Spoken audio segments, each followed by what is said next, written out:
Blake is a doctor of science specializing in nutritional biochemistry. He is director of nutritional neuroscience at the Maui Memory Clinic. He is lead advisor and author of the Macmillan Reference, Gale Encyclopedia of Alternative Medicine.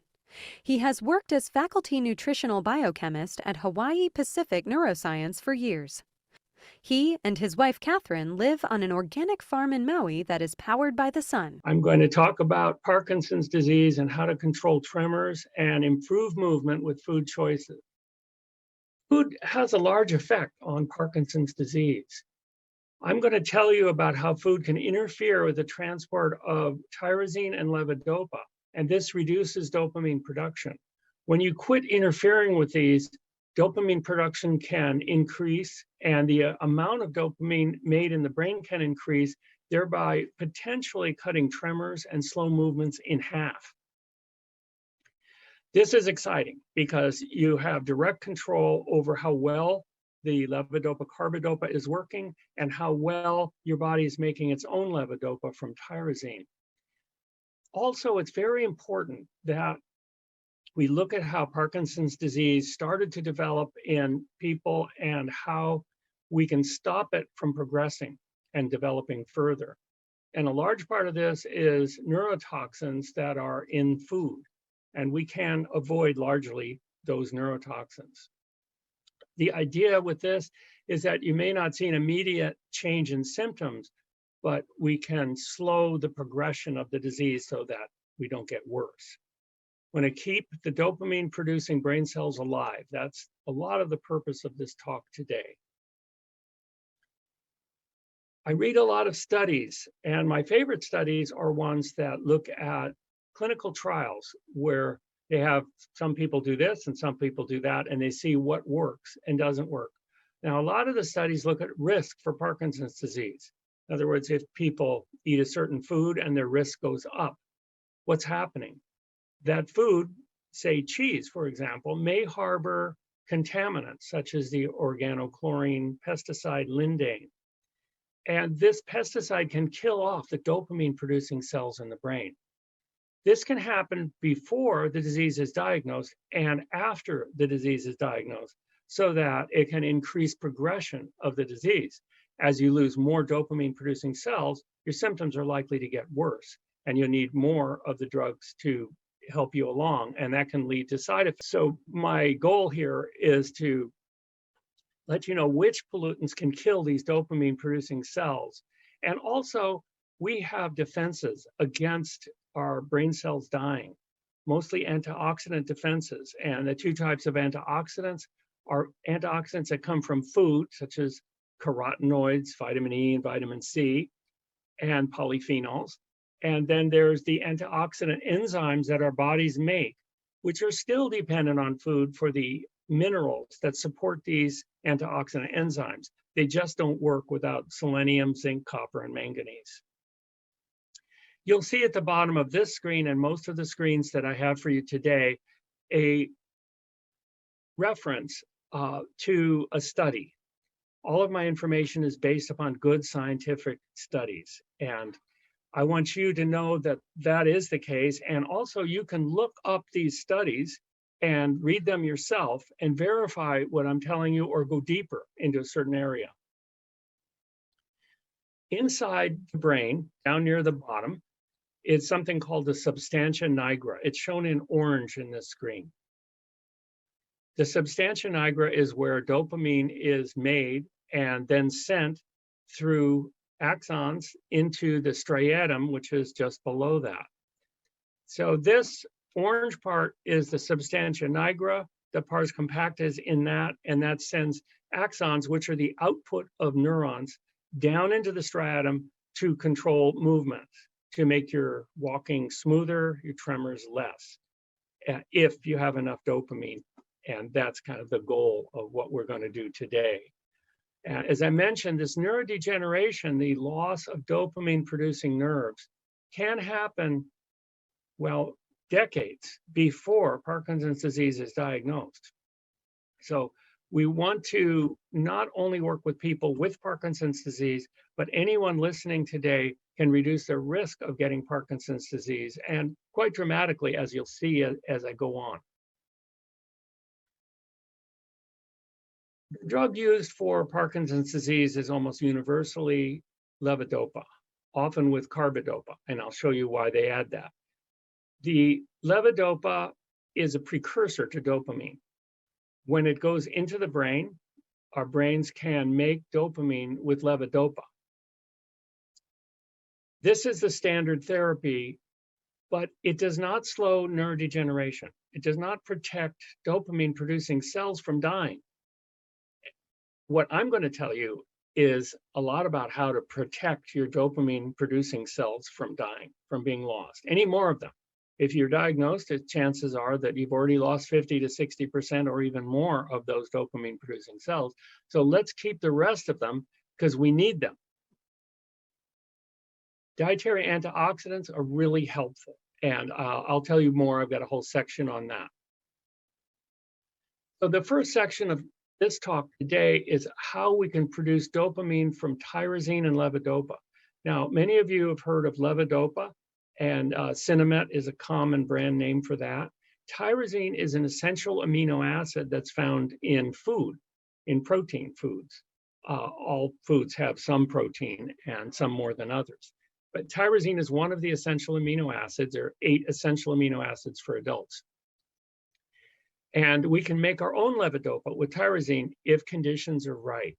On screen here, you'll see my Parkinson's disease dietary regulation of dopamine book. That's available on my website below, drsteveblake.com. Also, my wife, Catherine Blake, has written a book, Parkinson's Disease Cookbook. And these delicious recipes will help to implement the changes that I'm talking about, because many of them are with food. So how is dopamine made? Okay, here's a little diagram that I drew. We can start with levodopa as a drug, and that can then supply levodopa to the brain. But the transfer of levodopa as a drug into the brain is inhibited by excess protein. And I'm going to show you how much excess protein most people eat coming soon. Also, tyrosine as an amino acid is eaten in the diet, and tyrosine hydroxylase is an enzyme that creates levodopa in the brain. Now, you don't need to learn a lot of technical words for this talk, but try and remember tyrosine hydroxylase because that one's really important. There are certain things that interfere with it and destroy it, and certain things that make it work better. But again, this tyrosine transfer into the brain to become levodopa is inhibited by excess protein. Once you've got levodopa in the brain, we have an enzyme that can convert levodopa into dopamine. And the carbidopa that is often taken with the levodopa prevents the step. It prevents levodopa from becoming dopamine. But the carbidopa doesn't enter the brain. It can't cross the blood-brain barrier. So the carbidopa stops the levodopa from being used to make dopamine outside the brain, but does not interfere with it inside the brain. And then once you have dopamine made in your brain, it can be used and it can also be degraded. The monoamine oxidase degrades it. There are some drugs that inhibit monoamine oxidase, so you degrade less dopamine and there's more remaining. Higher levels of protein can block levodopa entry into the brain 50%. Even if your blood concentrations of levodopa are quite high and completely adequate, if it can't get into the brain, then it's not going to do you any good. All of the essential amino acids, except lysine, are large neutral amino acids, and they compete with levodopa for entry into the brain. They also compete with tyrosine for entry into the brain.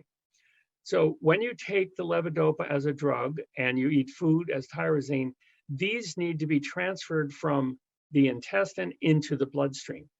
And this is done with the large neutral amino acid transporter. This transporter gets busy, like a freeway gets busy at rush hour, and not enough of the tyrosine and not enough of the levodopa can enter the bloodstream.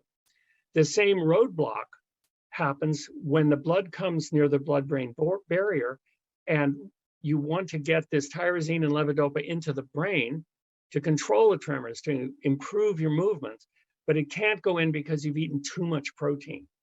Now, you need a neurologist, a movement specialist neurologist, if you have Parkinson's disease, to adjust your dosage and to diagnose and to help you control the problems with Parkinson's disease. However, American neurologists do not generally study diet. They do not generally study amino acids and protein. They do not generally study medical plants or prescribe them. So what I'm going to tell you today is in addition to what your neurologist may tell you, and feel free to discuss this with your neurologist, anything that I may say. One interesting thing is in the studies that I look at where they lower protein and people's movements become better, most of these studies, they have to actually reduce the levodopa dose because people don't need as much levodopa if they're not getting excessive protein. Isn't that interesting? Now, everyone talks about protein as if it's something we really need and we need more of. We need 46 grams a day. This is a standard established by the US, many other countries, the World Health Organization. It's really quite common that we need about 10% of our calories as protein, and this works out to about 46 grams for adult humans, okay? So we need 46. The standard American diet is 149. The Atkins diet, 122. The zone diet and paleo diet are about 140. The bulletproof diet is 235. That's almost 200 grams of excess protein interfering with the absorption of tyrosine and levodopa into the brain, interfering with your ability to move.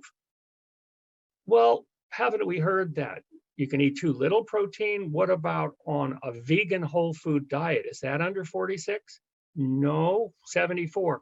These analyses are done by myself with the software, the Diet Doctor, that I developed based on the US Department of Agriculture data from the Food Composition Database. So these are very accurate representations of how much protein real people get on these diets that are all fairly common. A vegetarian diet, 109. Mediterranean, 100. The raw vegan diet, which you would expect to be low, and there's actually variants of it that can be low, one variant ever I've tested, but generally 81. If they're eating a few nuts and seeds and sprouted beans, the protein is fine. So you can see from this that we're all getting too much protein, even vegans, unless you're careful and eat specially. My wife's health cookbook can really be helpful with that. Now, here's a series of 4 studies, and they reduced the protein per day to 56 grams, okay, not quite down to 46, 35 grams. Now, that's not enough protein per day. I don't recommend going under the 46 grams per day, but it's very, very unusual for people to get less than that. Did you know that a serving, say 2 cups of spaghetti with nothing on it, has about 21 grams of protein out of the 46 that you need per day. So you can see how easy it is to exceed your protein. And oh, don't make the mistake of thinking protein's only in animal products. Beans and grains, for instance, and nuts have protein in them, and this needs to be considered when calculating your total protein intake. Another of these studies do 77 grams and another 63 grams. Okay, all of these are well below commonly eaten amounts of protein. The response rate, 100%, 100%, 100%, and 100%. All people on Parkinson's disease in these 4 studies responded very well, and they had to reduce the dose of levodopa because they're responding so well to the lowered protein. This is from a great study in Frontiers in Aging Neuroscience, 2017. Now, there's a protein redistribution diet. A lot of people don't want to change their eating habits, and this is very common. With Parkinson's disease, however, once people try changing their eating habits, they often will continue because the results are so good. So this variant of lowering protein is where you eat less protein for breakfast, less for lunch, and then at dinner time, eat the usual excess of protein. So after breakfast or before breakfast, you take hopefully you should be taking your levodopa medication away from meals because of the protein. But the breakfast protein, because it's small, won't interfere with that levodopa and tyrosine from the food, so that more of it enters your brain and you have less problems, less off time, less problems walking, less tremors. Again, lunch, you're eating less protein, so you have less interference with your drug, less interference with your own making of levodopa from tyrosine. So you're feeling good in the afternoon. You can move around better. And then at dinner time, you eat lots of protein. It interferes with your medication. Typically, people are more sedentary in the evening and tremors are less problematic. And then you go to bed. So this is a redistribution diet, and it can be helpful. Response rates for this average about 80%. And that's pretty amazing, isn't it? It is just amazing. What these people did on these studies was eat very little protein, just 7 or 10 grams of protein all day until dinner time, and then they ate too much. And the response rates were excellent, 100%, and one of them in the 80s, a couple of them in the 60%. So 2/3 to 3/4 of the people in these studies. What does that mean for you? It means that were you to try a protein redistribution diet, in other words, eating heavy protein only at dinner, but not the rest of the day, you have a good chance of reducing tremors and getting more on time until you eat your heavy protein and it interferes with your ability to create dopamine and have that help you. This is a fascinating study done by Luciana Baroni in Italy. She had already worked with these patients and gotten their protein down to 67 grams per day, which, as you can remember from my graph, that's below any of the diets that I showed you. 67 is already lower than most people are going to eat on almost any diet.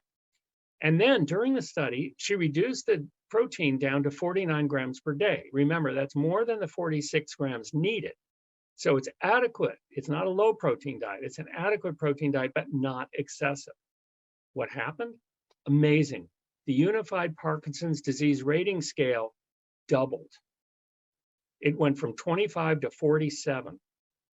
So it virtually doubled. So that means half the tremors, twice the walking speed. In other words, all of their symptoms got better. And how long did this take? 1 month. And I've seen results even quicker. Isn't that fascinating? So here's a way to cut your tremors and your slow walking and your cramping and all of the problems that this disorder can have in half. And that can be done in weeks to months. And it's done simply by changing what you eat.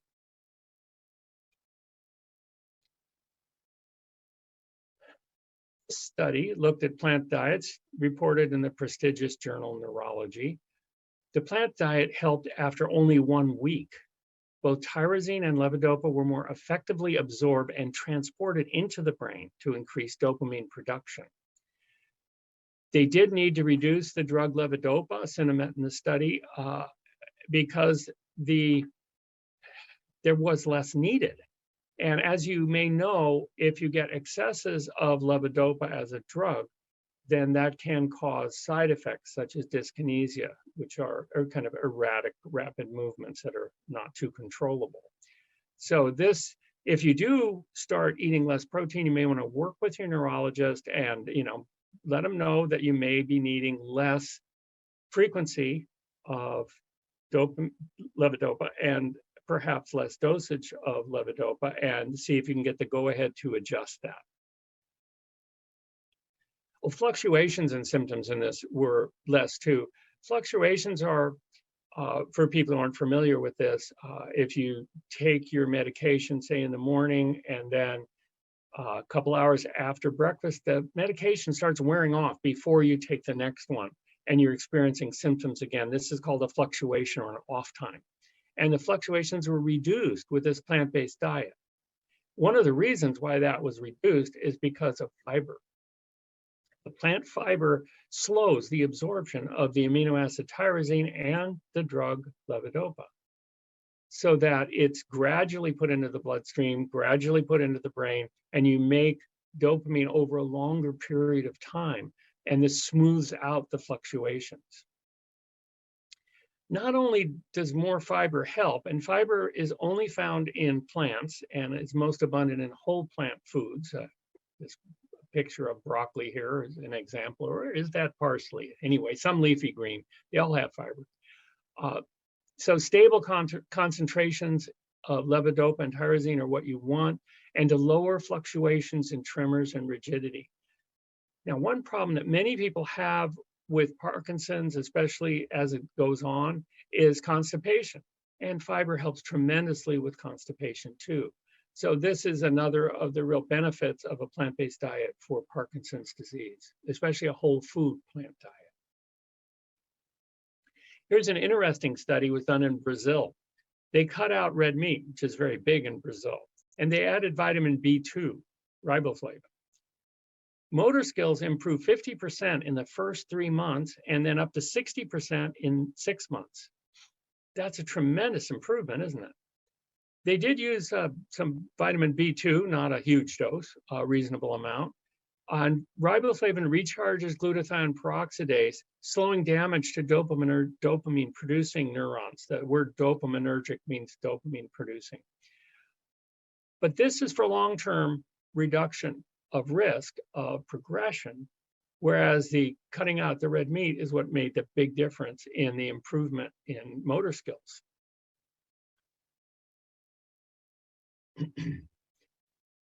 Red meat can kill neurons through oxidation and glycation. And I'll talk more about this as we go on. When you fry or broil or barbecue meat or chicken or fish, and you produce damaging advanced glycation end products. These are also found in aged cheese. Also, you find oxidized cholesterol. Oxidized cholesterol is also found in red meat and pork and chicken and fish. And oxidized cholesterol is found too in cheese. And oxidized proteins too. They did find when looking at people with Parkinson's disease that these advanced glycation end products, AGE here, were higher, 1.5 times higher in Parkinson's disease. And this is not a good idea because this creates inflammation and oxidative destruction of dopamine-producing cells. The most dangerous were processed meats like sausages, cured meats, chicken meat, and pork or beef patties. Pretty much covers the levels here. This is based on 2 2020 studies. One is foods with potential pro-oxidant and antioxidant effects involved in Parkinson's disease, excellent. And another one is advanced glycation end products and protein carbonyl levels in plasma reveal sex-specific differences in Parkinson's and Alzheimer's disease. I've studied and worked with and done a clinical trial with Alzheimer's disease, and we did limit the advanced glycation end products to get improvement in that problem. So which diet is going to be perfect for Parkinson's disease? I recommend my wife's cookbook, Parkinson's Disease Cookbook. By the way, both of these books are available on my website, drsteveblake.com, for under $10 to make them available to you in ebook format. So I don't want price to be a problem for anyone. If you can't afford the $10, email me and I'll make sure you get a copy. I'm here to help you and to serve you. People in the later stages of Parkinson's disease often become too thin. Now, part of this is a tremendous amount of calories burned because of tense muscles. And tremors burn a lot of calories too. So people tend to be too thin, and a hearty diet is needed when people are needing this many calories. So for instance, we worked with a man called Gus, and his wife was feeding him bacon and eggs and hash browns for breakfast to bulk him up because he was too thin. And she was doing the best she knew for him. And we suggested that he change his diet and become more plant-based. Well, a month later, we saw him again, and we asked him if he changed his diet. Well, he'd only changed breakfast. He switched that breakfast over to oatmeal with avocados and berries, and I think put almond milk in there too.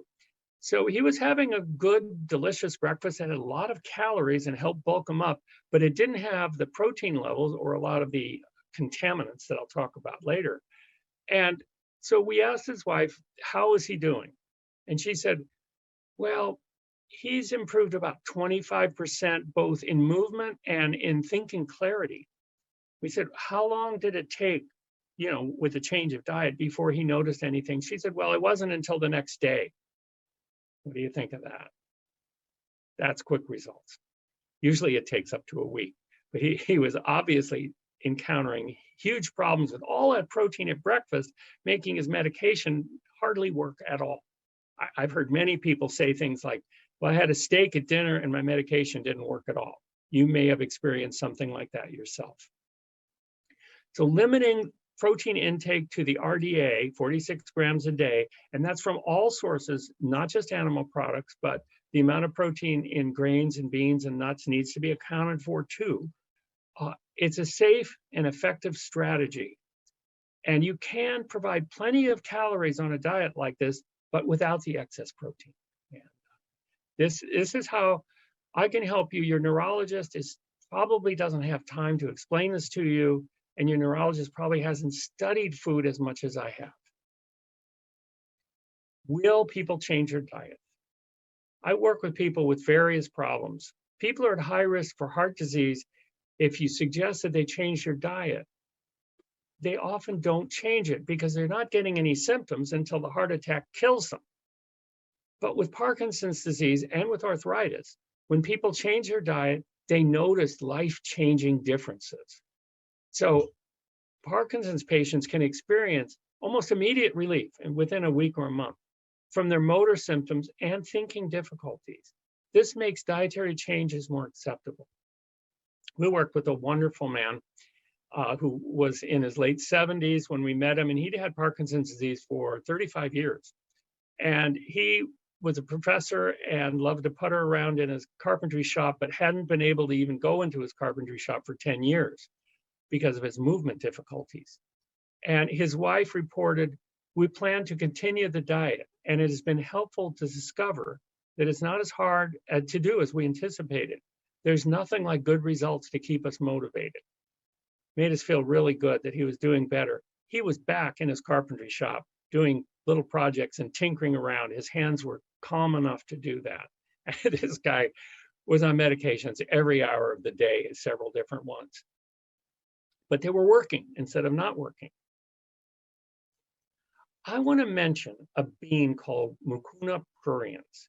This bean naturally contains levodopa, the same levodopa that's in cinnamon. It does not contain carbidopa, though. It's a bean that has been used throughout the centuries and throughout the world to help control the problems with Parkinson's disease. One study used Mucuna on 60 Parkinson's disease patients for 12 weeks. The Mucuna patients did twice as well on their Unified Parkinson's Disease Rating Scale and twice as well on the Hoehn and Yared scale. These are the two scales that we use to determine how people are doing. But they had to take 7.5 gram doses of this bean powder every day. That's about a quarter cup, or looked at another way, 48 capsules. So if they're taking it 4 times a day, that's 12 capsules of this bean powder at a time. And it has been noted in this study and many other studies on Mucuna pruriens that taking so much of a bean powder can be disturbing to the digestion. In other words, gastrointestinal problems, usually ranging from mild to moderate, not terrible, but still enough to put people off both from, dare I say, choking down so many capsules, or they have other ways of taking large amounts of powder. Another study showed that the levodopa from Mucuna pruriens, the bean, had a greater bioavailability than levodopa. So it showed a more rapid onset of action in patients and just a slightly longer duration to limit off times afterwards. Tolerability was acceptable, but there were gastrointestinal effects. Now, one of the problems I already mentioned, dyskinesias that can happen, especially with overdosing with levodopa, were not found with Mucuna. And so for people with dyskinesias, they're curious, well, should I try Mucuna pruriens instead of levodopa? is certainly something to discuss with your neurologist. Now, on the basis of these two studies and many others, I have not been recommending Mucuna pruriens. Be difficult to switch over, get the dosage right, and no one wants to eat that many pills or have gastrointestinal disturbances. And then I found this fascinating study. There are many areas in the world that are rural, and people are poor, and they cannot afford medication for Parkinson's disease. They simply can't afford cinnamon. They're not going to get levodopa from a drug because they can't afford it. So this group went and they had the people actually grow the beans, okay? And then the seeds were roasted in a pan for 15 minutes. They peeled them, ground them up, and sifted them to obtain the powder. All of this can be done with hand tools. You can use a mortar and pestle to grind the powder and a sieve to sift it out and peel it by hand. This powder was added to a glass of water and left sit for just 10 minutes.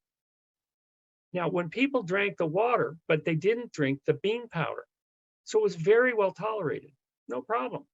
They found about 2/3 of the levodopa in the Mucuna pruriens powder prepared in this fashion was absorbed into the water, and when people drank it, was absorbed into the people.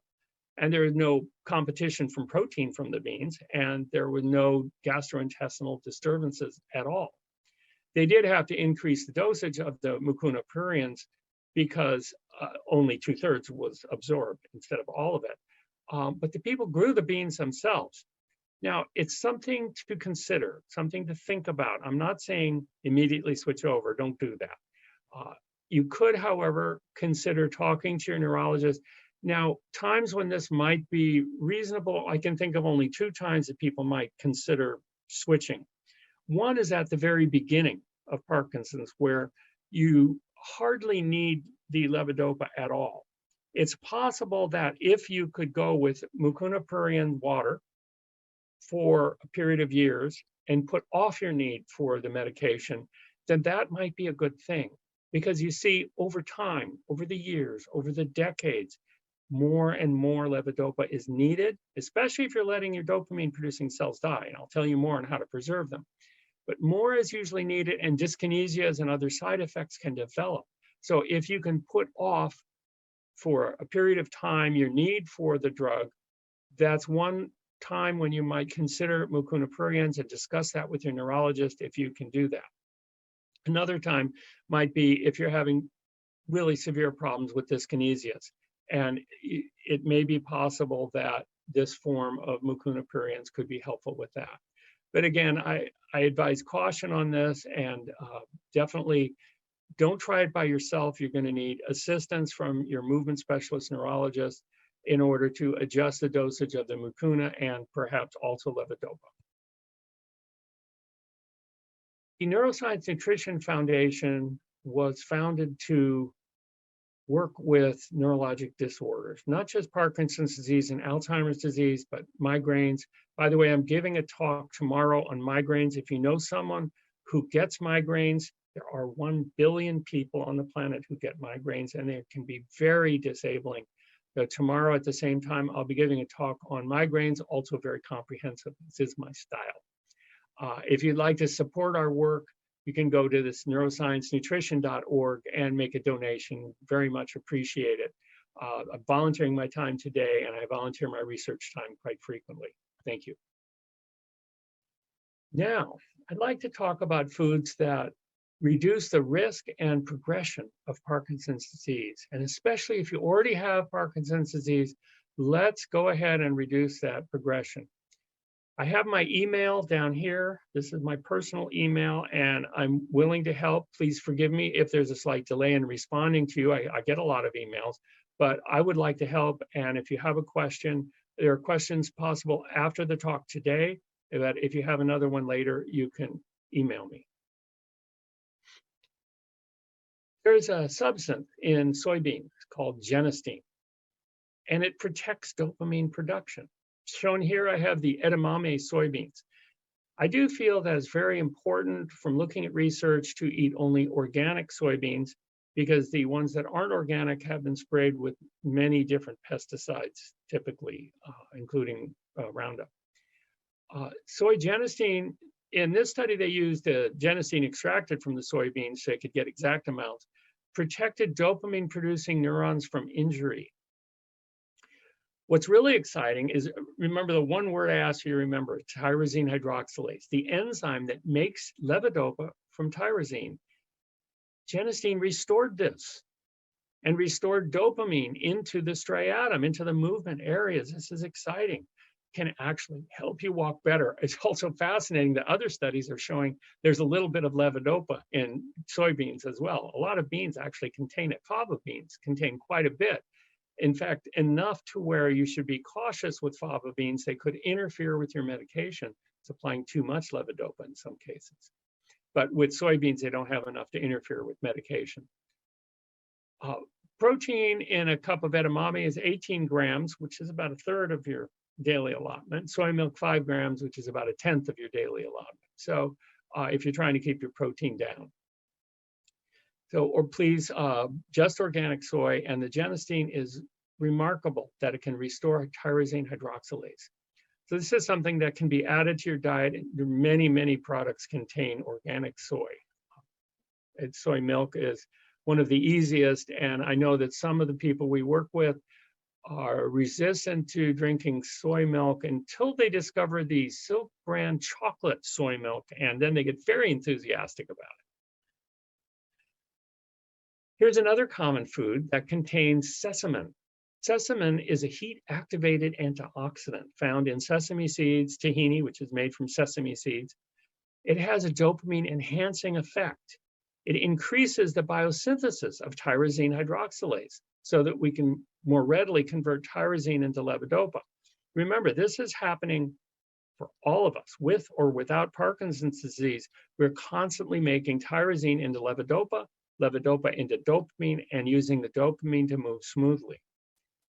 Now, sesame did more than improve the synthesis of tyrosine hydroxylase and the synthesis of dopamine. It also caused a decrease in oxidative stress. It increased superoxide dismutase, which is one of the key enzymes that we use to protect our brain cells from death. And they're also the 3 minerals that make superoxide dismutase work: manganese, copper, and zinc. And sesame seeds have an anti-inflammatory action. So as you see, the side effects from some of these plant components can be quite positive instead of the adverse side effects that we sometimes see with drugs. I do want to say that I am not in any sense anti-drug. I am a co-author of Mosby's Drug Guide for Nurses, for example, and have studied drugs as much as I can and try to keep up with all the new drugs, although it's virtually impossible. Carotenoids are the colorful components in plant foods. When you see foods that are orange or yellow especially, they may contain alpha carotene, beta carotene, lycopene. There are really quite a list of carotenoids in foods. Carotenoids are fat-soluble antioxidants. So they're able to protect the fatty membrane of brain cells from death. Those people with Parkinson's disease in this study who had more carotenoids had fewer symptoms. They found that higher levels of carotenoids can reduce both the risk of and the progression of Parkinson's disease. So bottom line, eat plenty of organic fruits and vegetables. And the more colorful they are, the better. By the way, green vegetables, even though they're not yellow or orange, contain quite a bit of carotenoids, which is masked by the green chlorophyll pigment. They're there. Another component of plant foods is flavonoids, and it's found only in plants. Flavonoids are a subclass of polyphenols, and they can reduce the risk and progression. This study was done and looked at over 130, well, it's a little under 130,000 people, 129,617 to be exact. 21 years they studied them. And those people who were consuming more flavonoids reduced their risk of developing Parkinson's disease 40%. What foods have these wonderful flavonoids? Berries, apples, oranges, green beans, onions, other fruit, other vegetables have these protective flavonoids. The flavonoid-rich foods protect the dopamine neurons from cell death by oxidation and inflammation. Inflammation in the brain can lead to cell death by oxidation. So we want to keep these dopamine-producing cells alive. We don't want to lose another one, whether you're pre-Parkinson's, in other words, don't have it, or you already have been diagnosed. We want to keep these guys alive in our brain. Some reasons why these flavonoids are so protective. They can activate our own antioxidant enzymes, many different mechanisms. They protect cell membranes from disruption, especially the carotenoids. They help keep dopamine-producing brain cells alive. That's the key here. And they can restore energy in the brain. A lot of times, the dopamine-producing cells die because of a lack of energy, because of problems with oxidation in the mitochondria, the tiny energy factories that make energy in cells. Also, the flavonoids inhibit inflammation, which reduces the oxidative damage and death of the brain cells. You can find more on this in my book, Parkinson's Disease, Dietary Production of Dopamine, at www.drsteveblake.com. Kind of easy to remember. Now, berries are especially protective.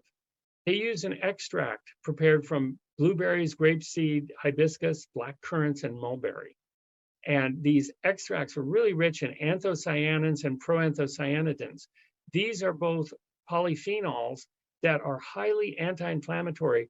The anthocyanins can actually get through the blood-brain barrier into the brain and guard our brain cells from inflammation and cell death.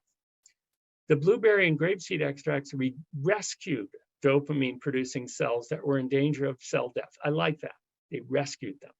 Okay, so they were just about to die, but people ate a bunch of berries. I eat berries every day. I do recommend organic berries because in the case of berries, the insecticides are often sprayed right on the berry, which is different than, say, a potato, where it's usually sprayed on the surface and the potatoes below. Now, here's something very interesting. It has been found that people who smoke cigarettes have a reduced risk of Parkinson's disease. The nicotine actually reduces the risk of Parkinson's disease. So should we all light up a Camel? No, please. Cigarettes are highly damaging to our health. One of the worst things that people can do to their health is smoke cigarettes, so not recommended. However, this study looked at potatoes, tomatoes, and peppers, and they reduced the risk of Parkinson's disease by 19%, and they found that they traced it to the nicotine. Peppers had the biggest protective effect, cutting risk in half. And people who had never smoked cut risk 87%, which is why I have two big red bell peppers up here on top. We're thinking that stimulation of nicotine receptors may be what's protecting these dopamine-producing cells and reducing the risk and progression of Parkinson's disease.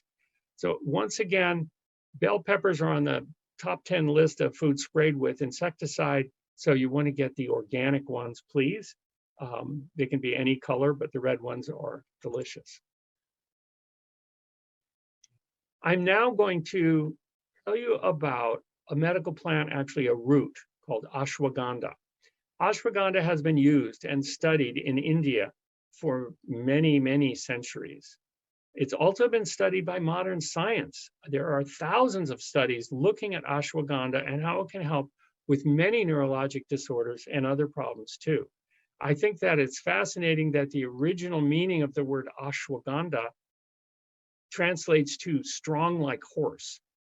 This root tends to help with stamina and strength. It is gentle.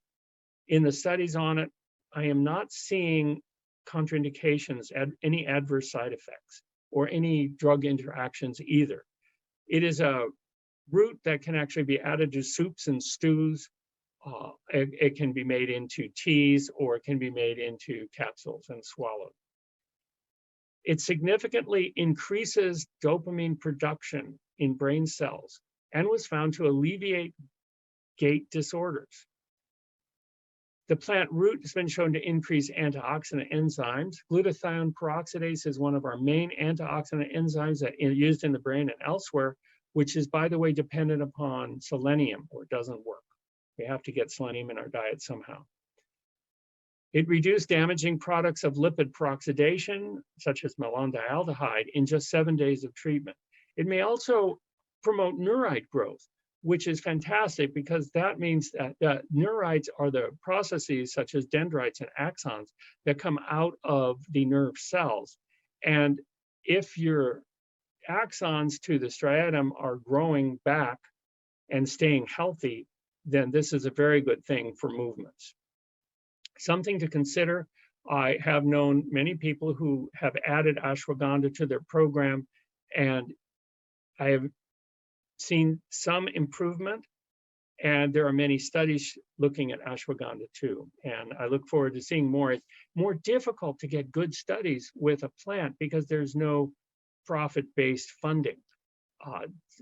Nobody's making a lot of money selling ashwagandha. The ashwagandha lobby just isn't really promoting this to the FDA. So but in other countries, they do use ashwagandha very heavily. And so there's some good research coming. Here's another common plant, licorice root. Researchers in Iran used licorice root and tremors were reduced by half in 6 months. The Unified Parkinson's Disease Rating Scale and the motor scores improved 10%, while controls worsened 10%. So this is a motor score. The Unified Parkinson's Disease Rating Scale also looks at other aspects such as activities of daily living and thinking abilities.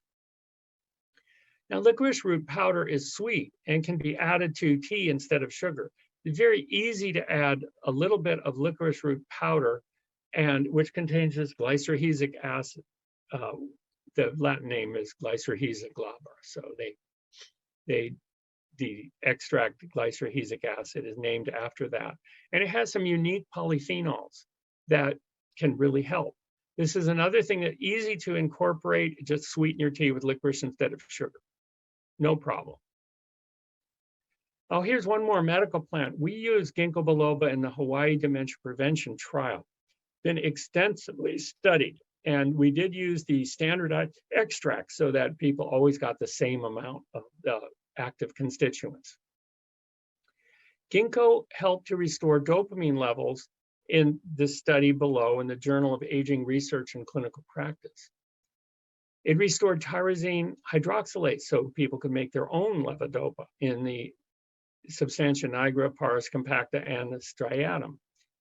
The neuroprotective effect of ginkgo is reduction in oxidation. It can boost our superoxide dismutase and reduce superoxide radical production. It blocks lipid peroxidation. That's basically when our fats inside our body go rancid. The one possible contraindication with ginkgo biloba is if you're already taking a blood thinner, such as warfarin, Pradaxa, Xarelto, Eliquis, any of the blood thinners, then it's not recommended to also take ginkgo biloba. One of the ways it works is it tends to thin the blood enough to get into the brain in the tiny capillaries to supply brain cells with the blood, the oxygen, the glucose, and the waste removal that they need. And so it's not advisable to take it also with other blood thinners.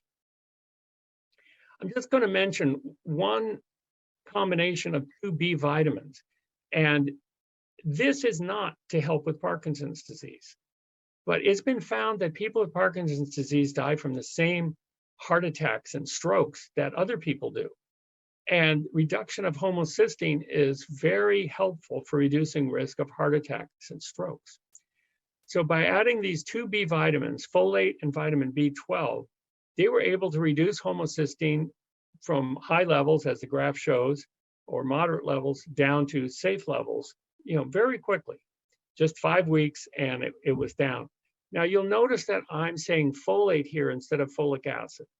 Folic acid is a synthetic mimic of true folate. Folate is found in food. Folic acid is not found in food. Folic acid is made in a laboratory. And the problem is that if you get too much folic acid, it can increase cancer risk. So I never would recommend or use folic acid. Unfortunately, most supplements which supply B vitamins supply folate in the form of folic acid. And so I would never recommend those. You see here a bottle of brain and body food. This was originally made for people who couldn't get into our Hawaii dementia prevention trial. And this contains real folate and real vitamin B12 in the methylcobalamin form. I am author of the McGraw-Hill College textbook, Vitamins and Minerals Demystified. And this is available both as a textbook and as an ebook from McGraw-Hill or any bookseller. And so I have studied carefully the vitamins and minerals, and I would love it if this textbook would be used in medical schools and nursing schools. But so far, I haven't found a single one who's willing to teach nutrition in America. Isn't that sad?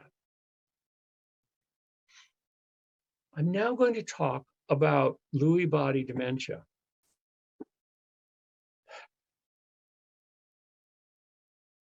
Lewy body dementia can be a problem in Parkinson's disease. They're clumps of aggregated alpha-synuclein protein inside neurons, and they can be present, not always, in Parkinson's disease, but dementia risk is higher in Parkinson's disease, mostly from these clumps of alpha-synuclein protein. By the way, alpha-synuclein is a necessary part of neurotransmission and is very useful, but when it gets aggregated and clumped, it can cause problems with thinking and memory. Now, bicolin is a component of skullcap herb, and it was found to reduce the formation of alpha-synuclein in Lewy bodies. It reduced dopamine depletion, and it hindered the alpha-synuclein aggregation in the Lewy bodies, reduced the toxicity of the alpha-synuclein in Lewy bodies. Isn't that fantastic? Now, some information about skullcap herb. It's widely available. It can be gotten in organic form.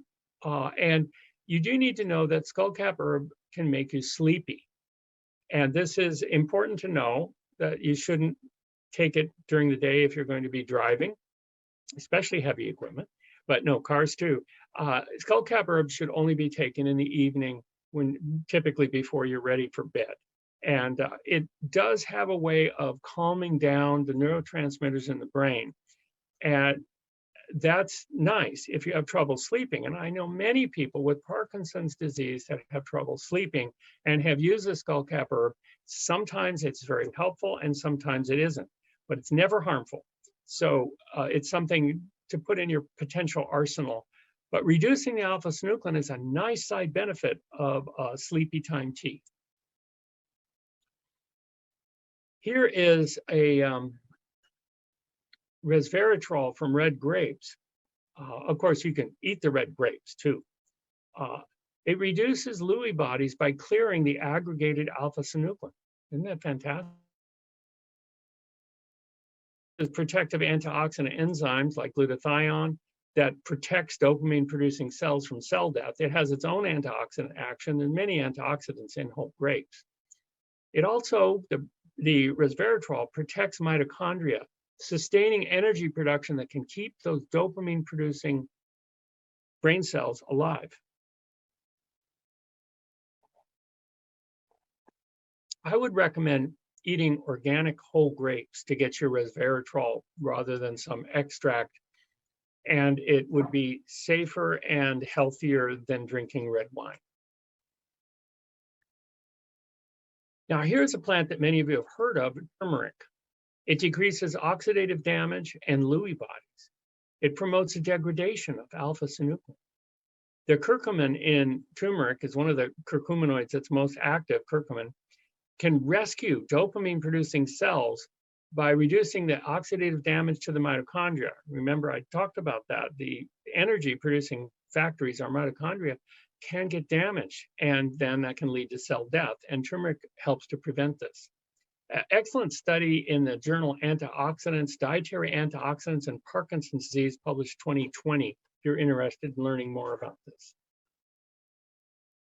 Turmeric also showed a significant improvement in motor performance in this study down here. Now, this study was not a clinical trial, but was a simulated clinical trial, and so not as reliable as I'd like. But since turmeric is so anti-inflammatory and beneficial otherwise, I did look at this study, and it did cause a significant improvement in motor performance, which could be useful. Black tea and green tea can reduce the toxicity of Lewy bodies. And what can you add to that to sweeten it? Well, how about a little bit of licorice?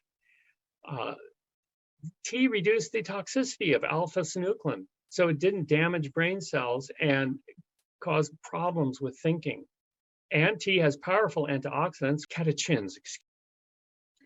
They can reduce cell death in dopamine-producing cells.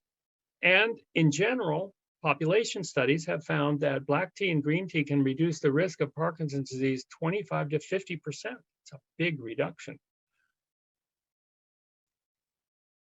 Now, I want to talk in this section about inflammatory. When I talk with dietitians, they often talk about foods to include, but they often don't look at the damaging aspects of certain foods. And that's something I want to bring to your attention today.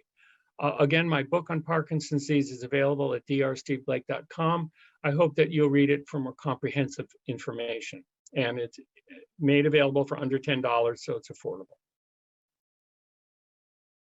I wrote a paper as lead author called Reducing Neuroinflammation in Parkinson's Disease with Dietary Compounds, with several co-authors who helped quite a bit.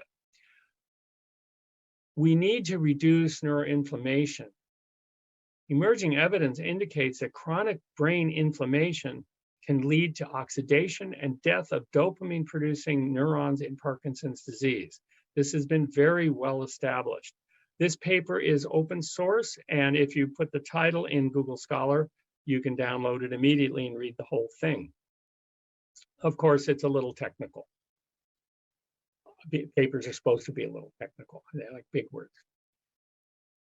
Higher inflammation is associated with poor motor function and poor cognition. Parkinson's patients have an inflammatory index, and when they had a higher inflammatory score, they had more severe motor impairment and reduced performance. And this includes performance of the activities of daily living, such as dressing and eating and moving.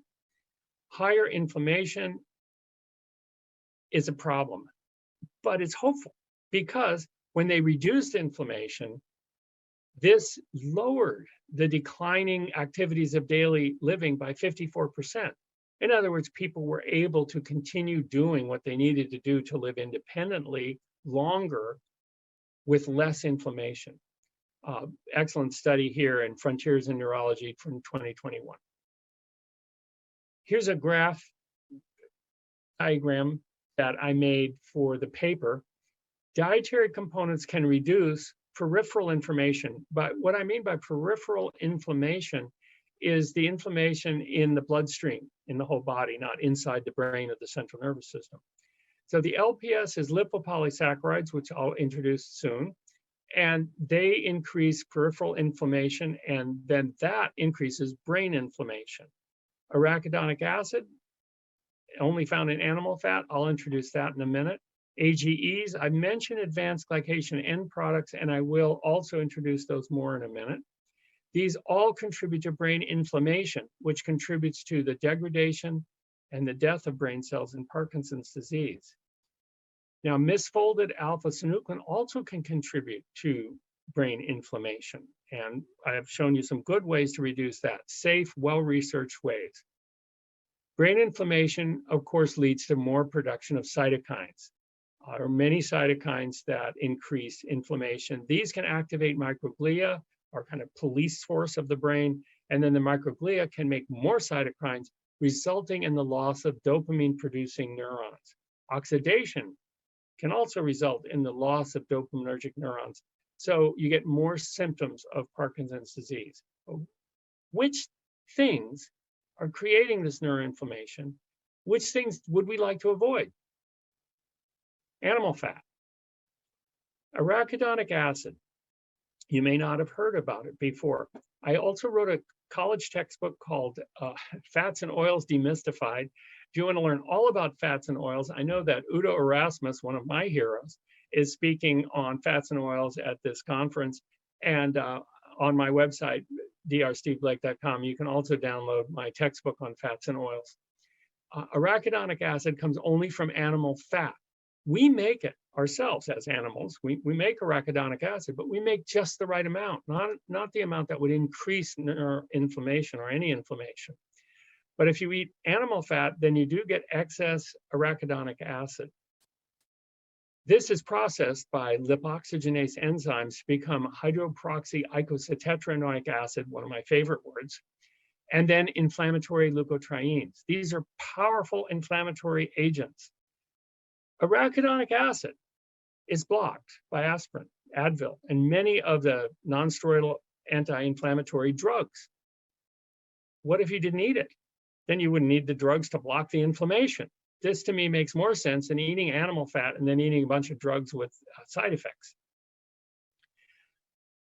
Arachidonic acid has been shown to increase inflammation and program cell death in the midbrain, the area that dopamine is created. Arachidonic acid also increases the oxidation of dopamine, which can lead to cell death and of the dopamine-producing neurons. Here's another substance, lipopolysaccharide. When meat, poultry, fish, or milk is cooked, the bacteria are killed. This is necessary, or we die of botulism or some other horrible disease. The leftover membranes of these bacteria, gram-negative bacteria, very common type of harmful bacteria, are known as lipopolysaccharides. When they enter the body, they're known as endotoxins. And they play a huge role in the progressive neurodegeneration and Parkinson's disease.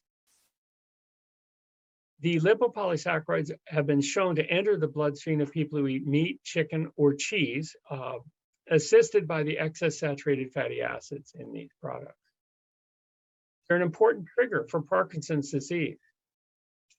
Lipopolysaccharides can increase oxidative stress, increasing inflammation.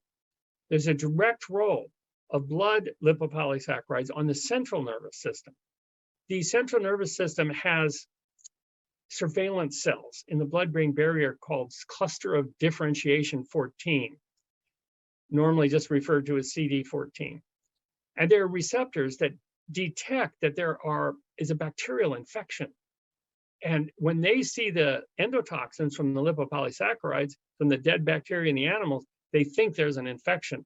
So they ramp up the inflammation in the brain, increasing the death of neurons in the substantia nigra and the striatum that are necessary for movement. They increase inflammatory cytokines and Parkinson's disease.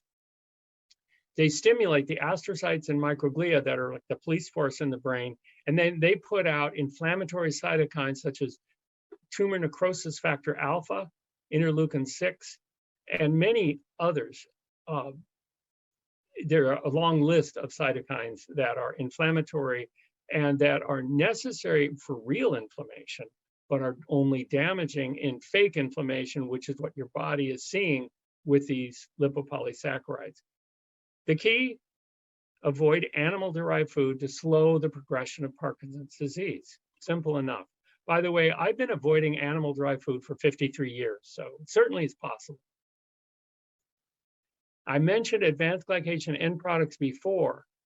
Sources are fried, barbecued, or broiled chicken, beef, pork, or fish, and aged cheeses.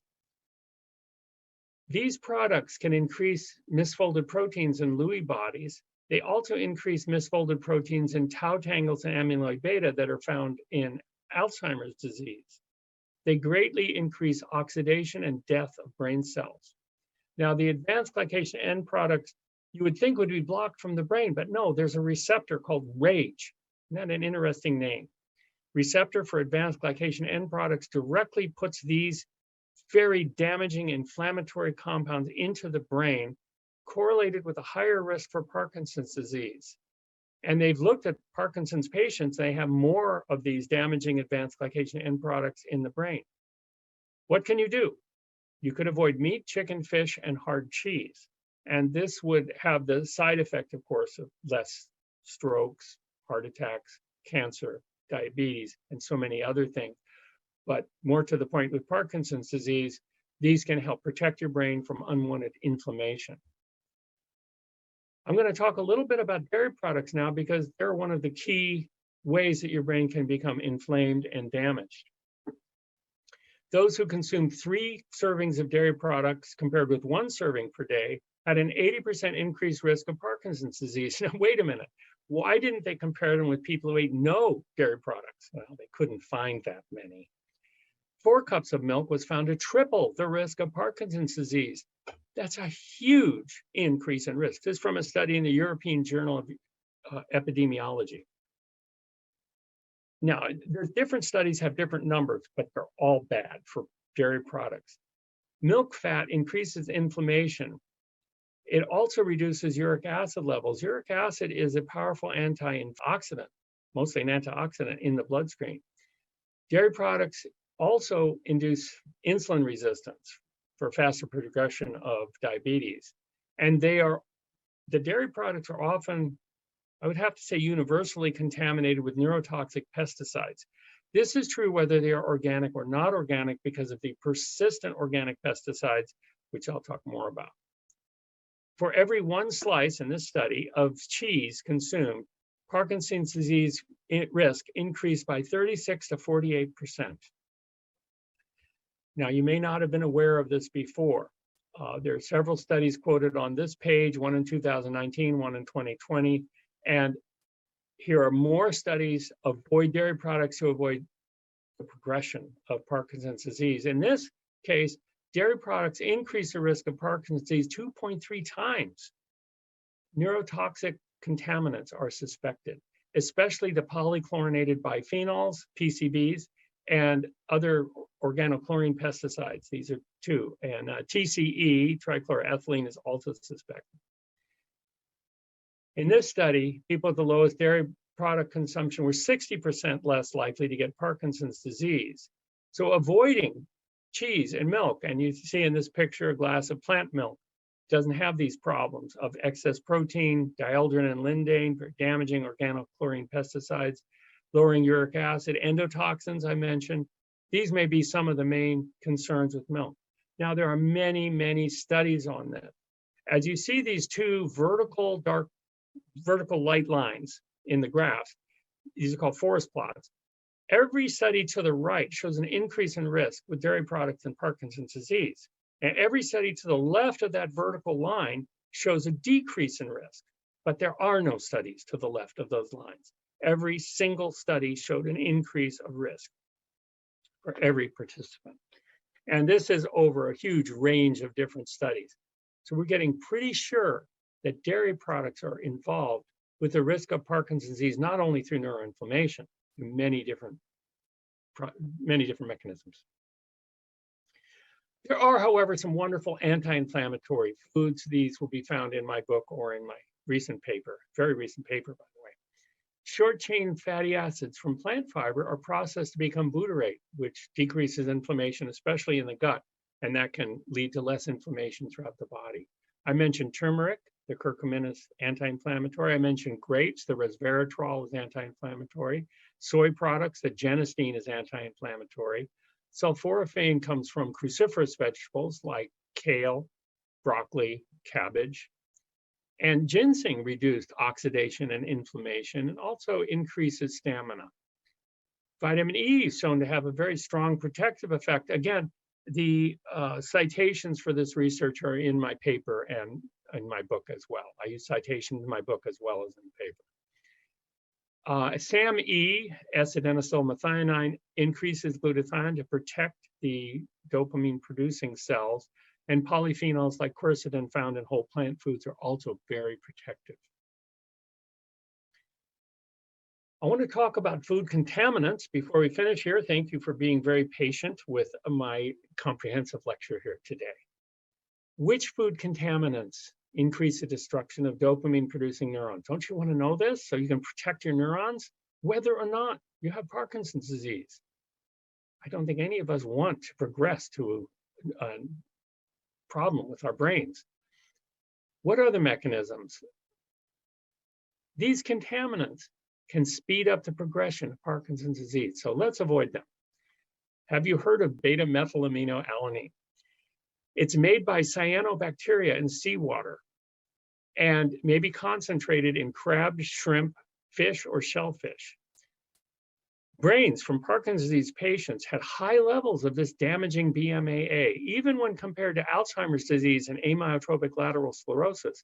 By the way, with ALS, they found that in Guam, where people ate a lot of this BMAA, that it directly produced neurotoxic actions in amyotrophic lateral sclerosis. It can damage and kill dopamine-producing cells and increase Lewy bodies, very damaging. Has a structural similarity to glutamate, the main neuroexcitatory transmitter in the brain. So it can trigger excitotoxicity, killing brain cells. Can damage energy production in mitochondria, also killing brain cells, such as the dopamine-producing ones. And it can increase protein misfolding in Lewy bodies. Can largely avoid this by avoiding crabs, shrimp, fish, or shellfish, where it's bioaccumulated. Now, harmine is another contaminant of food, usually in fermented foods. This graph shows that the Parkinson's patients with the lowest amount of harmine had more harmine than the highest amount of harmine in people without Parkinson's disease. This by itself is rather telling, okay? People with Parkinson's disease have higher harmine levels. Harmine increases tremors. And when harmine increases tremors, this is true in essential tremor, which is a problem with millions of Americans and around the world, but also with the tremors in Parkinson's disease. Now, it's found in some of the favorite things that Americans like. Beer, 12 fluid ounces has the highest level of total harmine and norharmine. 20 cigarettes, the second highest level. Pork loin, broiled beef, cheese, bacon, and broiled chicken, a favorite in fast food restaurants. All of these are very high in the tremor-producing harmine and norharmine. How could you possibly avoid tremors? Well, you could avoid these foods and cigarettes and beer. I certainly do. Home use of pesticides can increase the risk of Parkinson's disease. And you can use non-toxic alternatives, such as boric acid for cockroaches and many other insects, which is non-toxic. Cinnamon, diatomaceous earth for fleas. Cinnamon helps with ants, either the spray or the powder. There are many non-toxic ways to do this, and occupational exposure can increase risk of Parkinson's disease 4 times, 400% increase. Even home use can increase it quite a bit too. Postmortem studies on Parkinson's patients find higher levels of the organochlorine pesticides. Again, these aren't used hardly at all anymore, but they're in the environment. So they're bioaccumulated into animal fat. And you need to avoid animal fat entirely to avoid these. More animal fat, increased odds in this study in the Annals of Neurology, over 5 times. You're eating animal fat at your own risk. And of course, animal fat is also associated with many other chronic diseases. This is obvious. But 5 times the odds risk of Parkinson's disease, I say avoid them. Now, they looked at lindane, which is one of the organochlorine pesticides. These are bioaccumulated in animal fat and then bioaccumulate again in brain fat in people. In Parkinson's disease, lindane was higher even than Alzheimer's disease and much higher than controls. Raised the risk of getting Parkinson's disease 4.39 times over normal risk. Typical sources: milk, eggs, and cheese. So I guess you're looking at an omelet here. There are many alternatives to omelets. My wife's cookbook has some just delicious breakfast alternatives, and I highly recommend that you find something else to eat that is not contaminated with lindane, which also has been linked very strongly to cancer. You could eat organic. Organic foods are now much more available and cheaper. Exposure to pesticides increased risk. This study looked at 46 studies, and the risk was higher of Parkinson's in all of the studies. 4 times, in some cases, even 5 times the risk where people are getting exposed to a lot of pesticides. Now, I want to talk about polychlorinated biphenyls, commonly known as PCBs. They're higher in the brains in Parkinson's disease. They can be avoided too, if you know where they are. They accumulate in the brain and disrupt dopamine. They damage cognitive function. But one of the big problems they have is they damage this tyrosine hydroxylase and the aromatic amino acid decarboxylase. This is the enzyme that makes dopamine from levodopa. So it damages both of these. PCBs damage the brain, no doubt, and they're found in animal fat. I'll show you where they're found in a couple slides. Now, in 1977, they banned the PCBs. Unfortunately, they're still in the environment. They don't break down. And then they produce polybrominated diphenyl ethers. Well, these PBDEs are just as bad or worse than the ones they replaced. The damage to dopaminergic neurons is strikingly similar to PCBs. And they were found to impair motor function. So let's avoid these things. Where are they found?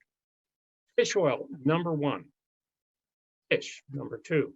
Eggs, dairy, and baby food and beef also contain these. They're bioaccumulated fat-loving compounds that get stronger in the environment. So unfortunately, even vegetable oil had a tiny amount of PCBs, but fruits, vegetables, and cereals virtually absent because there's no bioaccumulation in these plant foods. That's one reason why plant foods are safer. They don't bioaccumulate fat-loving toxins. Now, some people say, well, I eat organic chicken or I eat organic beef, so I don't get any pesticides. Wrong. Even organic meat has polychlorinated biphenyls and organochlorine pesticides. This study in food and chemical toxicology in 2017 showed clearly that not only did organic chicken have as much, but more of these organochlorine pesticides, and beef had more, not less, of these organochlorine pesticides. So the solution is not to eat organic beef or chicken, it's not to eat beef or chicken. Now, I just will mention mercury. I think everyone knows that mercury is a neurotoxin and it's found in fish. It increases oxidative stress, damages the mitochondria, and lowers dopamine production. Another good reason not to eat fish. I'm going to talk about antioxidants briefly here because we're coming near the end of the talk. But I do want to mention that people with Parkinson's need more antioxidants because they can increase the oxidation products from excess tremors and movement tightness, and neuroinflammation can increase oxidation. So you're going to need more antioxidant because this oxidative stress can damage the dopamine producing brain cells, as I mentioned. Selenium protects dopamine producing cells. The breakdown of dopamine can lead to hydrogen peroxide, and glutathione peroxidase converts hydrogen peroxide into water. It's great, but it can't do it without dietary selenium, which is why I add selenium in its perfect form to the brain and body food. Antioxidants in food, carotenoids, I've mentioned, vitamin C, vitamin E, polyphenols, again, only in plant foods. Carotenoids and polyphenols are only found in whole plant foods.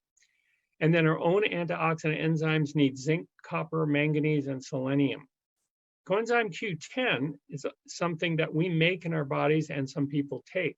And we did use it in our Hawaii dementia prevention trial to boost antioxidant activity to protect brain cells. Antioxidants in diets, well, the Atkins was the worst for vitamin E and vitamin C. The standard American diet was very bad for vitamin C and vitamin E. Didn't even make half. Many of the diets are low in vitamin E. The only two that were high were vegan whole food and raw vegan diets. For vitamin C, many of the diets were okay, but again, the vegan whole food diet and the raw vegan diets were the winners for antioxidants. They studied people with Parkinson's disease, and they looked at when they got a little bit more antioxidants, beta carotene, lowered risk 14%. They gave them 6 to 8 milligrams a day of vitamin E. This is a tiny amount, and it still lowered risk 13%. And they gave them a little bit of vitamin C, and it still lowered risk 9%. Imagine what you could do with a real multiple with reasonable amounts of these things. So the antioxidants had a protective effect against Parkinson's disease in a Swedish study. Vitamin E, in the study, they used a lot of vitamin E and they wisely used it with vitamin C. Very important, they work together. Delayed the progression of Parkinson's disease 2.5 years tremendous study in molecular aspects of medicine. Vitamin E and beta carotene were found to reduce the risk. Vitamin E, 55% less risk, beta carotene, 44%. But here's another statistic. 93% of Americans don't get the bare minimum of vitamin E. This may be linked to the epidemic of Parkinson's disease that's going on right now. It's the fastest growing neurologic disorder. Vitamin B6 may be low because the medication actually can reduce the vitamin B6 in the body. So another thing that should be in your multivitamin in the correct form and quantity. Vitamin B6 need to be limited to get only the right amount, not too much. Lower vitamin D levels have been correlated with Parkinson's disease and with worse tremors. So vitamin D supplementation has been found to help. And I think that vitamin D supplementation with vitamin D3, the normal natural form, is probably a good idea for most people who don't get a lot of sun. There was even a study here in Hawaii on skateboarding kids who got tons of sun and vitamin D still helped them. I mentioned coenzyme Q10. This is an antioxidant that can be taken by pill form. It's normally made in our bodies. It's a very powerful antioxidant. I'm going to sum up here. Food for Parkinson's disease. Eat plenty of berries, grapes, and other fruits to get protective antioxidants and polyphenols and flavonoids. Increase bell peppers, organic, and organic kale and cabbage. Kale and cabbage have indole 3-carbinol and sulforaphane. These are powerfully protective. Increase sesame, tahini, and organic soy products to protect your ability to make your own levodopa, to add to the levodopa you may also be taking. Stay away from animal fats and animal protein. A friend of mine told me that they had cut down on the animal fats and animal proteins. They had their kids eat less of them. I was so shocked, I compared it to, oh, my kids are drinking gasoline and now they're drinking less gasoline. I have to say, these are very damaging foods and the research is very conclusive. Buy organic foods to avoid pesticides. Here's my wife's book, Parkinson's Disease Cookbook, highly recommended. And you can find that at my website, drsteveblake.com. Antioxidants are crucial. Make sure you get vitamin C, real vitamin E. I have to caution you that the vitamin E in supplements is almost universally a damaging synthetic alternative, which is not real vitamin E. Get enough selenium, copper, zinc, and manganese. All of these are found in my brain and body food, available at drsteveblake.com. Dietary protocol for Parkinson's disease. Remember, if you reduce the protein to necessary levels from the common excessive levels, you may see an immediate reduction in tremors and rigidity. You may even need to talk to your neurologist about reducing your levodopa intake because you won't need as much anymore. Avoid the dietary toxins in animal fat, which means not eating animal products. Increase dietary antioxidants from plants. So the more whole plant foods, the better. Include bell peppers to retain dopamine and reduce Lewy body formation. Possibly think about turmeric, coenzyme Q10, and skullcap. I have to say that there's much more that I could tell you about Parkinson's disease. Please check out my book, Parkinson's Disease, Dietary Regulation of Dopamine, on my website, drsteveblake.com, and my wife's cookbook and the brain and body food. If you have questions, you can email me, steve@drsteveblake.com. If I haven't covered them in this talk and in the book, then I'd be happy to help you in that way. And with this, I'm going to say I'm concluding my talk. Thank you very much for being here today.